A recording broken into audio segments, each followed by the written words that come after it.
അങ്ങനെ റാത്തീബ് നമ്മൾ കേട്ടില്ല. കുത്തുറാത്തീബ് എന്ന് കേട്ടിട്ടുണ്ട്, കുത്താറാത്തീബ് എന്ന് കേട്ടിട്ടുണ്ട്. കുത്തിയ റാത്തീബ് തന്നെ മാർച്ചിസ്റ്റ് പാട്ടിന് ആണ്ട് കുത്തിയ പിന്നെ റാത്തീബ കണ്ണൂരില്, അതാണാവോ. പിന്നെ പറഞ്ഞത് മൈലീദ് ഉള്ളിടത്ത് വാങ്ങുന്നതാണ്. ഏതാ ഈ മൈലീദ്? മൗലൂദ് എന്ന് പറയാറുണ്ട്, മൗലൂദ് എന്നൊക്കെ പറയാറുണ്ട്, മൗലീദ് എന്ന് പറയാറുണ്ട്. മൈലീദ് ഞാൻ ആദ്യമായിട്ട് കേൾക്കുകയാണ്. അതെന്താ സംഭവം? എന്നിട്ട് ബാലൻ പറയാണ്, ഞാൻ ജയിലിൽ പോയാൽ ഇത് ഞാൻ വായിച്ചു തീർക്കുന്നു. 2 തലക്കലും കത്തിച്ചിട്ടിട്ട് പിന്നെ കത്തം തീർത്തിട്ട് എന്താ ചങ്ങായി? അതിലെന്താ കാര്യം? നാടിന്റെ നന്മയെ മുച്ചൂട് നശിപ്പിക്കുക. എന്നിട്ട് ഞാൻ വൈലിത്തറയുടെ വയല് കേട്ടിരുന്നു, ഞാൻ ഈമാനുള്ള കമ്മ്യൂണിസ്റ്റാണ്, അതൊക്കെ തോന്നിയ പോലെ.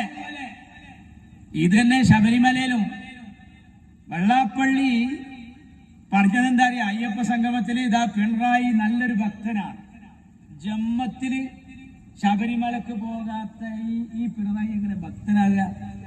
അത് എന്റെ നാട്ടിലൊരു ചെങ്ങായി പറഞ്ഞു, എനിക്ക് വല്യപ്പാനെ നല്ല പേടിയാണ്, ഞാൻ തറവാട്ടൊന്നും പോകില്ല, അള്ളാനി നല്ല പേടിയാണ്, ഞാൻ വെളികൾക്കും പോകില്ലാറുണ്ട്. ഞാൻ അത്ഭുതപ്പെട്ടു പോവുകയാണ്. ഇയാളെങ്ങനെ ഭക്തനാവുക? പിണറായി ഭക്തനാണ്. ഏത് ഭക്തൻ? വെള്ളാപ്പള്ളി ഭക്തനാണ് പിണറായി. അത് നമ്മൾ സമ്മതിച്ചു കൊടുക്കാം. നാടിന്റെ നന്മകളെ മുച്ചൂട് നശിപ്പിക്കാൻ താന്തോന്നികളായി പോയപ്പോ ഇപ്പൊ എല്ലായിടത്തും കയറി വാരി, വഖഫിൽ കൈയിട്ട് വാരി പ്രശ്നമായി, ശബരിമലയിലുമായി. അതിന്റെ ദുരന്തപ്പ ഈ കാണുന്നത്. പാവപ്പെട്ട അയ്യപ്പ ഭക്തന്മാർ, സ്വാമിമാർ, ഈ നാട്ടിലെ ഹൈന്ദവരായ സഹോദരന്മാർ അവിടെ നിക്ഷേപിച്ച ആ തുക കൊണ്ടുണ്ടാക്കിയ, അവിടെ നേർച്ചയായി കിട്ടിയ, സംഭാവനയായി കിട്ടിയ ഈ സംഭവങ്ങളെയൊക്കെ ഒറ്റയടിക്ക് ഇങ്ങനെ ഈ കശ്മലന്മാര്, പല കള്ളന്മാരും കടക്കുന്നത് നമ്മൾ കണ്ടിട്ടുണ്ട്. ആ കള്ളന്മാര് കടന്നോടത്തൊക്കെ നാട്ടുകാർ പറയുന്ന ഒരു വർത്താനം എന്താണെന്ന് അറിയാം? നമ്മളെ വരയിലും കള്ളം കടന്നാ പറയുക, ആ പഴം വാതിൽ കുത്തി തുറന്നെന്നൊക്കെ പറയല്. ഈ പഴന്മാര് വാതിൽ ഏറ്റിയാണ്ടാ പോയത്. അതാ രസം. വാതിലും കട്ടിലും ജനലും ഇഞ്ഞൊന്നോടെ ബാക്കിയില്ല.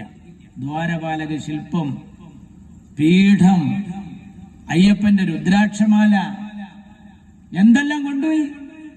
എന്താ ഈ പാർട്ടിയുടെ അവസ്ഥ? ഇപ്പോ പിടിച്ചു നിൽക്കാൻ കഴിയുന്നില്ല, ഉറക്കില്ല. കടകംപള്ളി സുരേന്ദ്രൻ പറയാ, എനിക്കിപ്പോ ഉറക്കില്ല. എങ്ങനെ നിങ്ങൾക്ക് ഉറക്ക് കിട്ടുക? നിങ്ങൾ ഏത് മുതലുമല്ല തൊട്ടത്?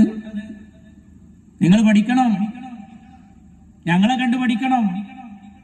എന്റെ ഉമ്മൻചാണ്ടി ശബരിമല സന്നിധാനത്തേക്ക് ചെയ്ത നന്മകള്, KM മാണി സാറുള്ള സമയത്ത് ചെയ്തത് ഞാൻ ഓർക്ക. PKK ബാവ മന്ത്രിയായിരിക്കുമ്പോ ശബരിമല സന്നിധാനത്തിന്റെ റോഡ് വീതി കൂട്ടിക്കൊടുത്ത കാരണത്താൽ ഒരു സ്വാമി മാതൃഭൂമിയുടെ ആക്ഷേപങ്ങളും അഭിപ്രായങ്ങളും എന്ന കോളത്തിൽ എഴുതിയത് ഞാൻ ഇന്നും ഒരു നിധി പോലെ സൂക്ഷിച്ചു വെച്ചിരിക്കുകയാണ്. ആ സ്വാമി ഇങ്ങനെയാ എഴുതിയത്: ഞങ്ങള് സ്വാമിമാർ മലക്ക് പോകുമ്പോ അവിടെ പോയി ബാവര് പള്ളിയുടെ അടുക്കൽ പോയി സന്ദർശിക്കാറുണ്ട്.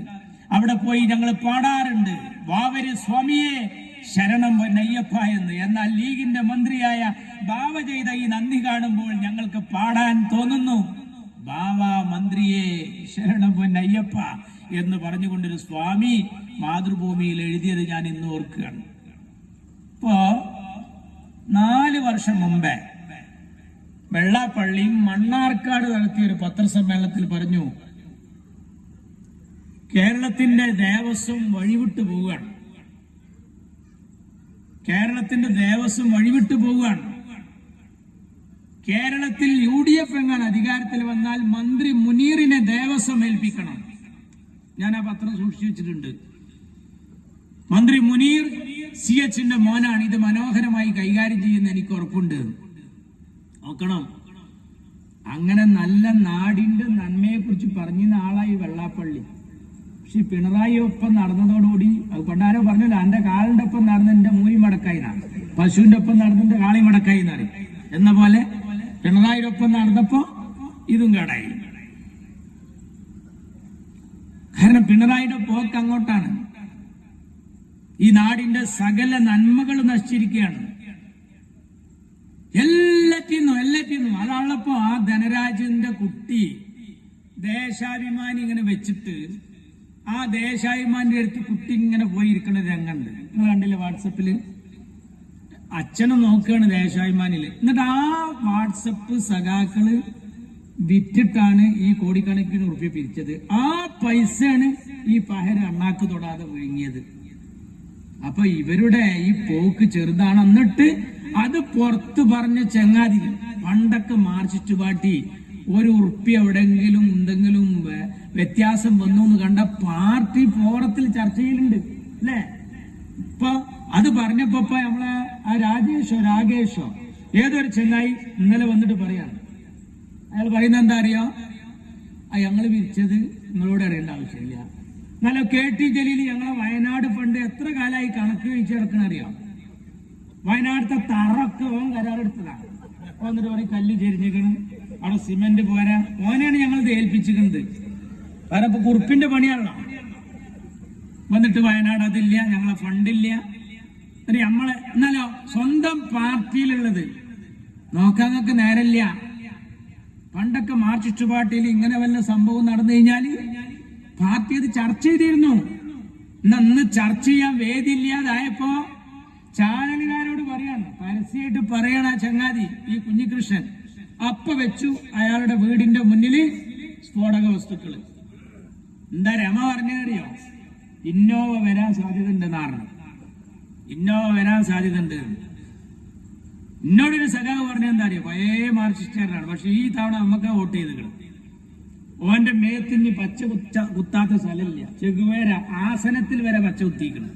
അങ്ങനത്തെ ഓനെ ഈ പ്രാവശ്യം കോണിക്ക വോട്ട് ചെയ്തു. ഓനോട് അറിയാം, നമ്മളെ പാർട്ടി ഇപ്പേ കറണ്ട് ഓഫീസിലേക്ക് ഫോൺ ചെയ്തായിരുന്നു. എന്റെ ഏട്ടൻ, ഓന്റെ ഏട്ടൻ നല്ല രസാ. ഏട്ടൻ കറണ്ട് ഓഫീസിലേക്ക് ഫോൺ ചെയ്തൊരു കഥ പറഞ്ഞു. എന്താ വെച്ചാൽ ഈ കല്ല കാറ്റുമായുള്ള സമയമാണ്. അപ്പോ നല്ല കാറ്റത്ത് ഇങ്ങനെ ചീമക്കൊന്നയും തെങ്ങൊക്കെ കിടന്ന് മുളയൊക്കെ കിടന്ന് ഇങ്ങനെ ഇളകുകയാണ്.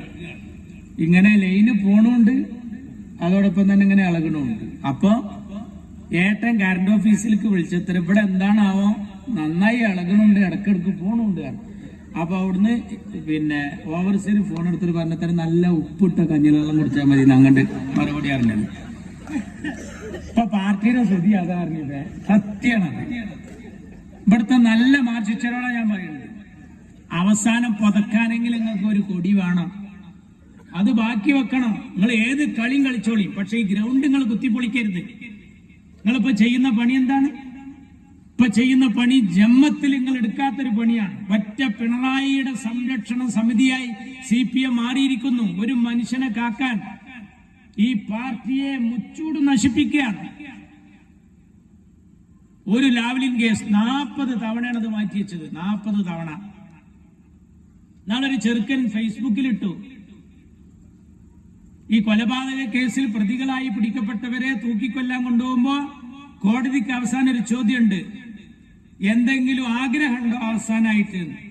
അങ്ങനെ ഞാനെങ്ങാനും ഒരു കൊലപാതകത്തിൽ പെട്ടാൽ എന്നെ എങ്ങാൻ തൂക്കിക്കൊല്ലാൻ കൊണ്ടുപോകുമ്പോ കോടതി എങ്ങാനും എന്നോട് ചോദിച്ചാൽ, മോനെ നിന്റെ അവസാനത്തെ ആഗ്രഹം വല്ലതുണ്ടെന്ന് പറഞ്ഞോ എന്നെങ്ങാൻ പറഞ്ഞാൽ ഞാൻ പറയും, ഈ ലാവ്ലിൻ കേസ് വിധി പറയുന്നത് കണ്ടിട്ടൊന്ന് മരിച്ചാൽ മതിയായിരുന്നു. എന്റെ ഒരു ആഗ്രഹം. 40 തവണ മാറ്റി വെച്ചു. കേജ്രിവാളിന് പിടിച്ചു, DK ശിവകുമാറിന് പിടിച്ചു, P ചിദംബരത്തെ പിടിച്ചു. എന്റെ രാഹുൽ ഗാന്ധിനെ എത്ര മണിക്കൂർ ചോദ്യം ചെയ്തു. ക്യാൻസർ പേഷ്യന്റാന്ന് അറിഞ്ഞിട്ട് എന്റെ സോണിയാഗാന്ധിയെ എത്ര തവണ ചോദ്യം ചെയ്തു. ഇവരൊക്കെ പിടിച്ചുകൊണ്ടേ, ഇവരൊക്കെ ചോദ്യം ചെയ്തു. പക്ഷെ പിണറായി വിജയൻ ഒന്നും ചെയ്യുന്നില്ല. നരേന്ദ്രമോദി ഇങ്ങനെ വരും, നാളെ തൃശ്ശൂർ വന്നിട്ട് പറയാ ഇവിടെ ഏത് ഓഫീസ് കേന്ദ്രീകരിച്ചാണ് സ്വർണ്ണക്കടത്ത് എന്ന് നമുക്കറിയാം. മൂപ്പർക്കറിയാം, പക്ഷെ തൊടുന്നില്ല. കാണാ ഗുണാഹേ പോവാണ്, തൊടുന്നില്ല. ഒരു ഹേതു കിട്ടിയാല്, BJPക്കെതിരെ ഒരു ഹേതു കിട്ടിയാൽ ഒന്നുകിൽ കൊല്ലും, അല്ലെങ്കിൽ അവരെ കാണാതാവും. ജസ്റ്റിസ് ലോയ വക്കീലാണ്, ജഡ്ജിയാണ്. അമിത്ഷാക്കെതിരെ വിധി പറഞ്ഞ അയാൾ പിന്നെ ദുരൂഹ സാഹചര്യത്തിൽ മരിക്കുകയാണ്. ഇവർക്കെതിരെ കവിത എഴുതിയവര്, കഥ എഴുതിയവര് ഒക്കെ മരിച്ചുപോയി. പലരും ജയിലിലടച്ചു. പക്ഷേ CPMനെതിരെ വർത്താനം പറയുന്ന, BJPക്കെതിരെ വർത്താനം പറയുന്ന CPMനെ തൊടുന്നില്ല. എന്താ കാര്യം? ഇപ്പൊ കഴിഞ്ഞ ദിവസം ഒരു കേന്ദ്രമന്ത്രി വന്നിട്ട് പറയാണ്, CPIയും CPM ഒക്കെ NDAയിൽ ചേരണം. ശരിക്ക് കല്യാണാലോചന വരലൊടുങ്ങിപ്പോ.